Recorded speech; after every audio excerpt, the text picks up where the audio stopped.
Exercise 5.2 arithmetic progression question number 3 तक हो चुका था। Which term of the AP 3, 8, 13, 18 is 78। कौन सा टर्म जो है 78 होगा? जैसे फर्स्ट टर्म 3 है, सेकेंड टर्म 8 है, थर्ड टर्म 13 है, फोर्थ टर्म 18 है, तो कौन सा नंबर का टर्म 78 होगा? दैट मीन्स यहाँ पे लास्ट टर्म हमको दे दिया है, तो लास्ट टर्म का फॉर्मूला क्या होता है? ए एन इक्वल टू 78 दिया हुआ है। अब ए एन का फॉर्मूला क्या होगा? A plus N minus 1 D equal to 78। A का वैल्यू फर्स्ट टर्म कितना दिया है? 3, एन फाइंड करना है, और डी हो जाएगा second term minus first term 8 minus 3। 8 minus 3 करेंगे तो कितना आएगा? 5। अब यहाँ पर जब कैलकुलेट करेंगे तो ये +3 को पहले RHS में ले जाएंगे, तो ये हो जाएगा -3। तो यहाँ बच जाएगा n minus 1 multiply 5 equal to 78 minus 3। फिर n minus 1 into 5 equal to 75 हो जाएगा। अब क्योंकि 5 मल्टीप्लाई में है तो RHS में जाएगा तो डिवाइड होगा, तो यहाँ पर लिखेंगे n minus 1 equal to 75 by 5। Divide करेंगे तो आएगा 15।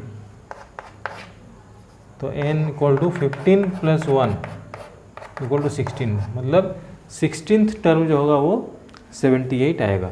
ये आंसर हो गया। क्वेश्चन नंबर 5 देखते हैं। Find the number of terms in each of the following. तो सेम प्रोसेस में बनेगा, इसमें भी लास्ट टर्म दे दिया है और n फाइंड करना है। Question number 5।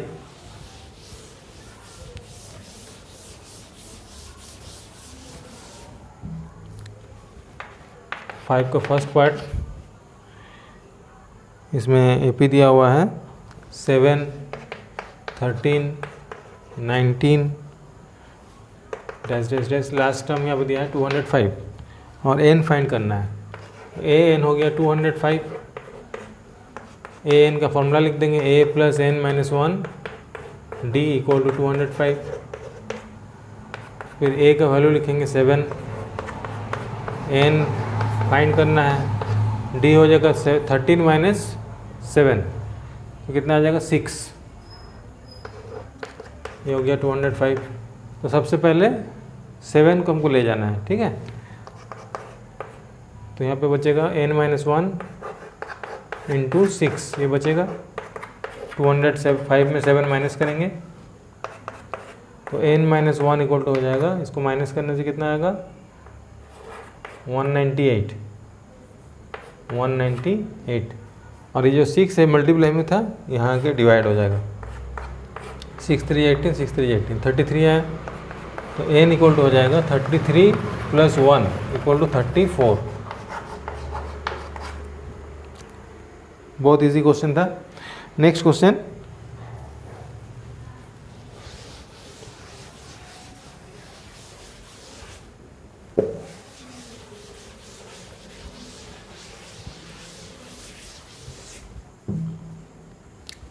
का सेकेंड पार्ट,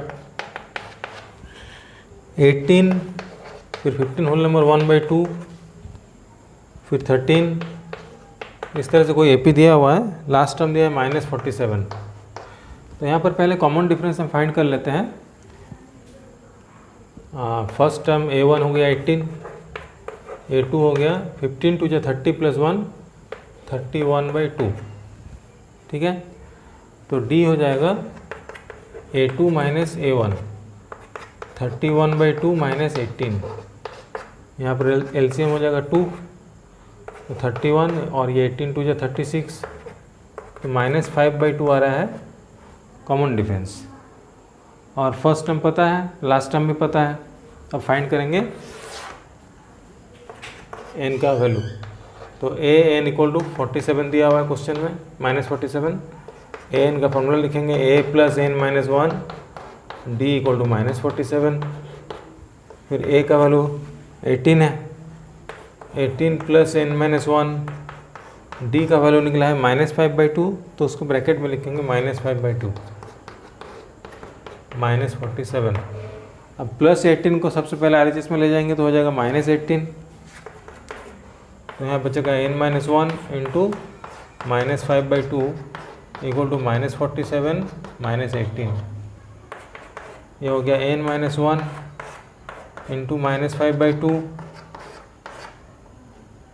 इक्वल टू, इन दोनों को माइनस माइनस प्लस हो जाएगा, 8 7 5 15 4 1 5 + 1 6, तो 65 आया माइनस में।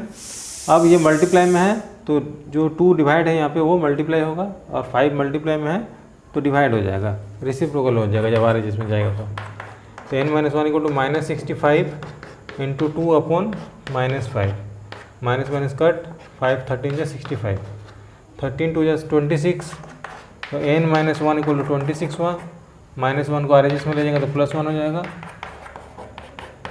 देयरफॉर n इक्वल टू आ गया 27।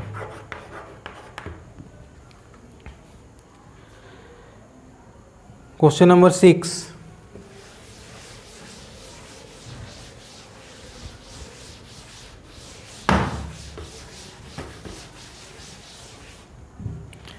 Check whether -150 is a term of the AP।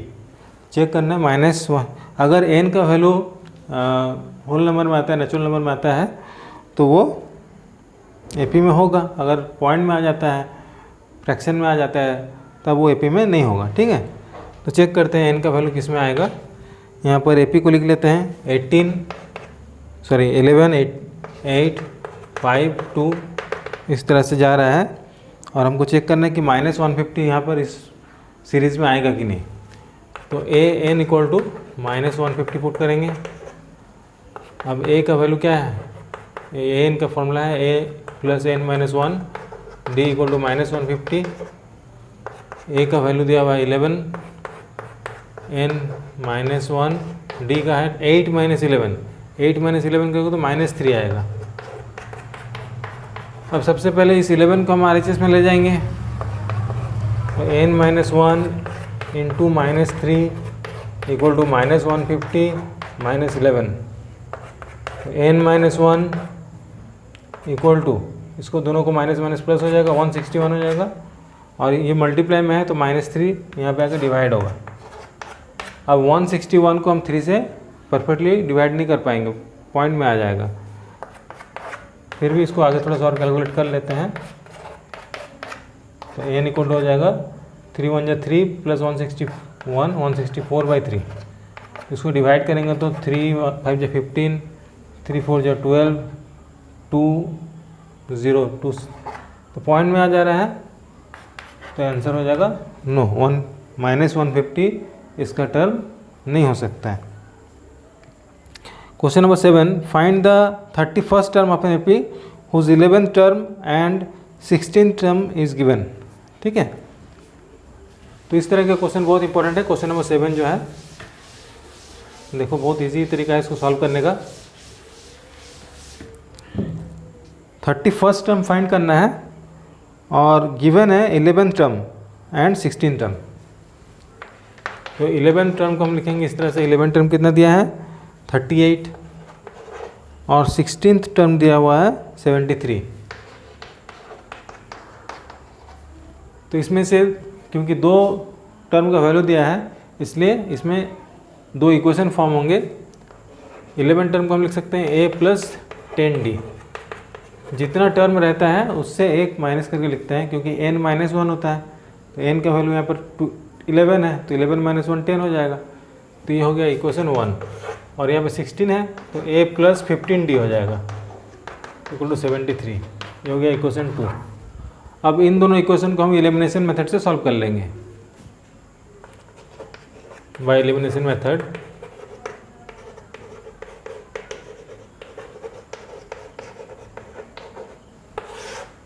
a + 10d equal to 38 and a + 15d equal to 73। हम इनको सब्ट्रैक्ट कर लेते हैं, माइनस माइनस माइनस, तो ये कट गया, 10 में 15 गया तो -5d, 38 में 73 जाएगा तो -4 -35, दोनों तरफ का माइनस कट जाएगा, d equal to 35/5 equal to 7। तो d का वैल्यू आ चुका है। अब d का वैल्यू को हम इक्वेशन 1 में पुट करेंगे तो a का वैल्यू आएगा ए प्लस 10 इंटू 7 इक्वल टू 38। अब ए इक्वल टू 38, ये 70 हो जाएगा, प्लस 70 इधर आएगा तो माइनस 70 होगा। तो ए का वैल्यू कितना होगा? ए इक्वल टू हो गया माइनस, ये 2 आ जाएगा, 4 3 माइनस 32। अब ए और डी दोनों का वैल्यू मिल चुका है, हमको फाइंड करना है 31st term.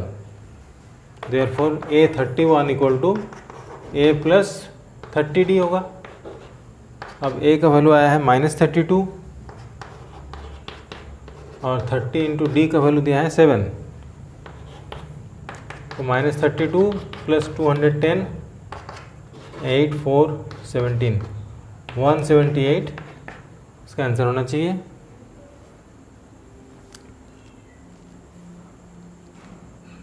Question number 8, an AP consist of 50 term of which third term is 12 and the last term is 106।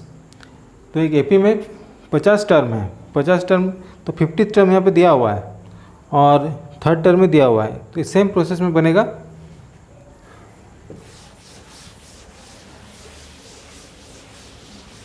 Question number 8,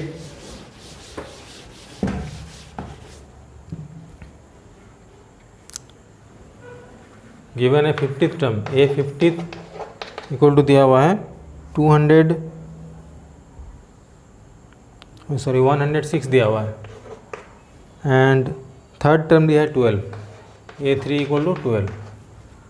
तो देखो ए 50 मतलब होता है ए प्लस 49d इक्वल टू 106, ये इक्वेशन 1, और थर्ड टर्म दिया है तो ए प्लस 2d लिखेंगे इक्वल टू 12, ये इक्वेशन 2।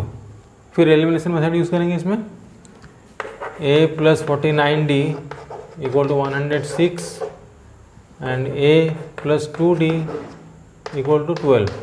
अब इन दोनों को सब्ट्रैक्ट कर देंगे, तो ए कट गया, 49 में 2 जाएगा तो 47d, 106 में 12 जाएगा तो 94। अब 47 से 94 को डिवाइड करेंगे तो आएगा 2। अब डी का वैल्यू को इक्वेशन 2 में पुट कर देते हैं। Now a plus 2 into 2 equal to 12 है ना। इस इक्वेशन में डी के जगह पे 2 पुट कर दिया, तो 2 इंटू 2 हो जाएगा 4। 4 को हम आर में ले जाएंगे तो -4 होगा, तो ए का वैल्यू आ गया 8। अब ए और डी का वैल्यू आ चुका है, तो हमको फाइंड करना है 29th term.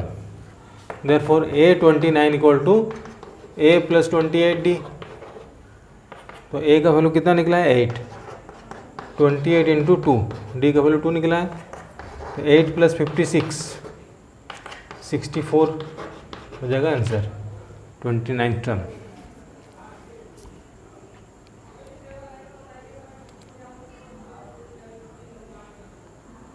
If the third term and the ninth term of an AP are 4 and -8 respectively, which of this term is 0? तो n फाइंड करना है यहाँ पे। पहले थर्ड टर्म और नाइन्थ टर्म के हिसाब से तो इक्वेशन फॉर्म कर लेते हैं क्वेश्चन नंबर 9 में।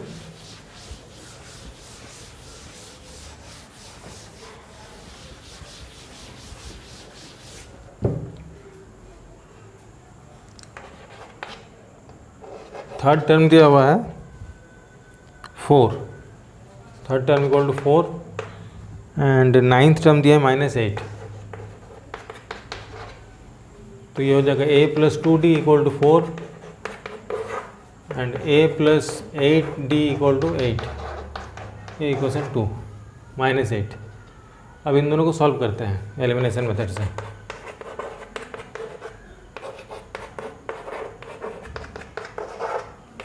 सब्ट्रैक्ट करेंगे तो यहाँ का माइनस प्लस हो जाएगा, 2 में 8 गया तो -6d, 4 प्लस 8 हो जा रहा है यहाँ पे तो 12, तो d का वैल्यू आ गया 12/-6 दैट इज़ -2। अब d का वैल्यू को इक्वेशन 1 में पुट कर देते हैं। Now a plus 2 into -2 equal to 4, ये 4 को लिखा, 2 जब -4 हो जाएगा यहाँ पे, -2 है तो -4 को इस साइड में लेकर आएगा तो प्लस हो जाएगा, तो a का वैल्यू आ गया 8। अब हमको फाइंड करना है कि कौन सा टर्म ज़ीरो आएगा। That means n equal to zero दिया हुआ है और a plus N minus one d equal to लिखेंगे ज़ीरो। a का वैल्यू पुट करो 8, n फाइंड करना है, d का वैल्यू दिया है -2, हो गया 0। अब 8 को RHS में ले जाएंगे तो माइनस हो जाएगा, n minus one into -2 equal to -8, n minus one equal to -8 upon -2, क्योंकि मल्टीप्लाई है तो ये -2 डिवाइड हो जाएगा, तो आया 4। अब -1 को इस साइड में ले जाएंगे तो 4 प्लस 1 इक्वल टू 5। तो फिफ्थ टर्म जो होगा वो 0 होगा इस क्वेश्चन का। Question number 10, the 17th term of an epic exceeds its 10th term by 7। कोई एपी का 17th टर्म जो है उसके 10th टर्म से 7 ज़्यादा है, तो यहाँ पर भी रिलेशन फॉर्म हो जाएगा। Find the common difference. 17th term equal to 10th term से 7 ज़्यादा है, तो 17 टर्म को क्या लिखेंगे, a प्लस 16d। 10 टर्म को लिखेंगे a प्लस 9d प्लस 7। दोनों तरफ a कट जाएगा, क्योंकि a को अगर इस साइड में लिखेंगे तो माइनस होगा, तो सेम प्लस माइनस में हो जाएगा तो कट जाएगा। अब 9d को इस साइड में लेके आते हैं, 16d minus 9d equal to 7। 16 minus 9 हो जाएगा 7d, यहाँ पर भी 7 है, तो d इक्वल टू हो जाएगा 7/7, देयरफॉर d इक्वल टू 1। यही फाइंड करना था कॉमन डिफरेंस।